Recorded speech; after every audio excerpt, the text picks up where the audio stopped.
Gold, trusted gold buyers. మీరు తాకట్టు పెట్టిన బంగారాన్ని విడిపించి ఈ రోజు ఉన్న మార్కెట్ ధరకు కొనబడను. అంటే మామూలుగా నవ్వు 4 విధాల చేయటం అని కూడా అంటారు కదా, ఈ నవ్వు ఎప్పుడైనా అనిల్ రావిపూడికి నష్టం తీసుకొచ్చిందా? నాకు తెలిసి ఇంతవరకు నేను అది ఫేస్ చేయలేదండి. యాక్చువల్గా నవ్వుతూ ఉండటం అనేది నాకు ఇట్స్ మై నేచర్.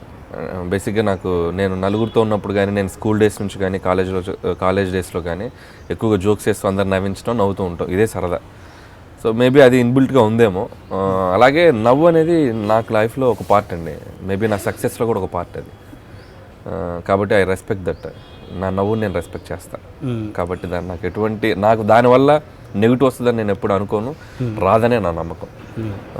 అదే నిన్న కూడా ఒక ఇంటర్వ్యూలో చెప్పాను నేను, బాధను దూరం చేసేది నవ్వు, మనిషిని దగ్గర చేసేది నవ్వు, గొడవను ఆపేది నవ్వు, గౌరవాన్ని పెంచేది నవ్వు. సో నవ్వు వల్ల చాలా ఉపయోగాలు ఉన్నాయి. కాబట్టి ఆ నవ్వు నాతో ఉంటే నాకు ఎప్పుడు హ్యాపీ. అంటే ఒక్కొక్కసారి మనం నవ్వుతుంటే, అంటే సెట్లో ప్రొడ్యూసర్ బాధలో ఉన్నప్పుడు మనం నవ్వుతూ ఉంటే అలాంటప్పుడు అదే మీరు సిచ్యువేషన్ బట్టి అంటే ఓకే. ఇప్పుడు ఒక రాంగ్ సిచ్యువేషన్కి వెళ్ళి నవ్వితే చాలా బ్యాడ్గా ఉంటుంది. అలా ఇప్పుడు చేయనండి. Okay okay. అండ్ ఓకే, మన సినిమా గురించి మాట్లాడదాం. అలాగే F2 గురించి. మీరు అసిస్టెంట్ డైరెక్టర్గా పనిచేస్తున్నప్పుడు ఎప్పుడైనా ఎవరైనా ఆర్టిస్టులు అందరూ, అంటే మనం డైరెక్టర్ కానప్పుడు మనల్ని అసిస్టెంట్ డైరెక్టర్గా అందరూ ఒకేలా ట్రీట్ చేయాలని ఏం రూల్ లేదు. ఆర్టిస్టులు ఎప్పుడైనా ఎవరైనా మిమ్మల్ని ఇల్ ట్రీట్ చేయడం కానీ, లేకపోతే ఓకే లైట్ తీసుకోవడం గాను అలా జరిగిందా ఏదైనా? అలాంటి ఆర్టిస్టులు మళ్ళీ మీ డైరెక్షన్లో యాక్ట్ చేసిన సందర్భాలు ఉన్నాయా? బేసిక్గా నేను ఆండ్రాయిడ్లో అంటానండి, యూజర్ ఫ్రెండ్లీ. నాకు ఆ ప్రాబ్లం రాలా. ఎందుకంటే నేను ఏదో పంచ్ డైలాగ్లో వేసాను, దాన్ని తీసుకోకండి. ఇంకోటి ఏంటంటే, నేను రైటర్గా కానీ అసిస్టెంట్ డైరెక్టర్గా కానీ నేను ఒక సినిమాకి నేను రైటర్గా పనిచేస్తూనే అసోసియేట్ డైరెక్టర్గా పనిచేసేవాడిని. సో బేసిక్గా నేను రైటర్ కావడంతో నేను అసోసియేట్ డైరెక్టర్గా పనిచేస్తున్నా వాళ్ళు నాతో ఎక్కువ టైం స్పెండ్ చేసేవాళ్ళు. మేబీ డైలాగ్స్ చెప్పడం కానీ, డైలాగ్స్ మార్చడంలో కానీ. సో రైటింగ్ అనేది నాకు ఒక కవచంలాగా ఉపయోగపడింది. సో ఎప్పుడు కూడా నేను ఆర్టిస్టుల దగ్గరికి వెళ్ళేటప్పుడు నా రైటింగ్ డైలాగులు చెప్పడంలో కూడా వాళ్ళకు ఒక చిన్న స్వార్థం ఉండి ఉండొచ్చు మేబీ. సో స్వార్థం లేకపోతే నా మీద ఇష్టం, what ever it is. So ఆ ఇన్సల్ట్ చేయడం కానీ అలాంటివి నేను ఎప్పుడు ఫేస్ చేయాలి.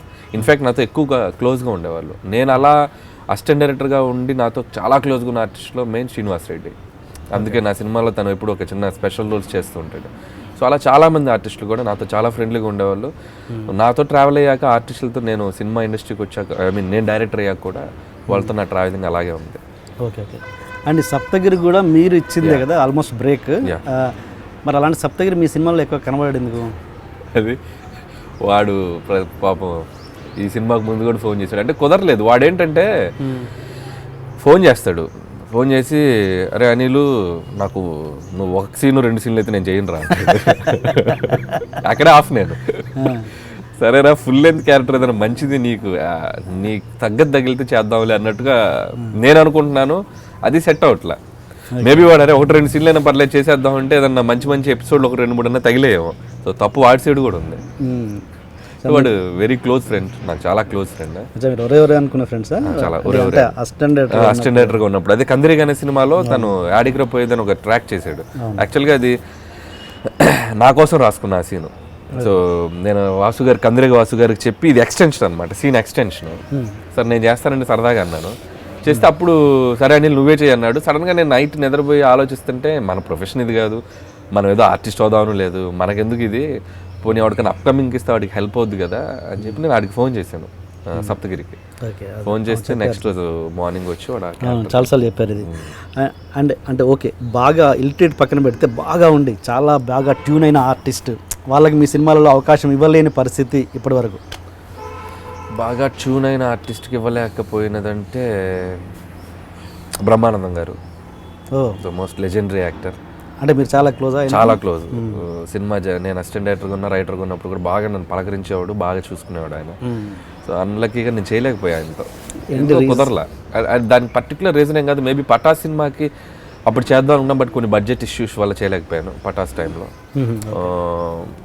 సుప్రీంకి ఛాన్స్ లేకుండా పోయింది, అసలు ఇది లేదు.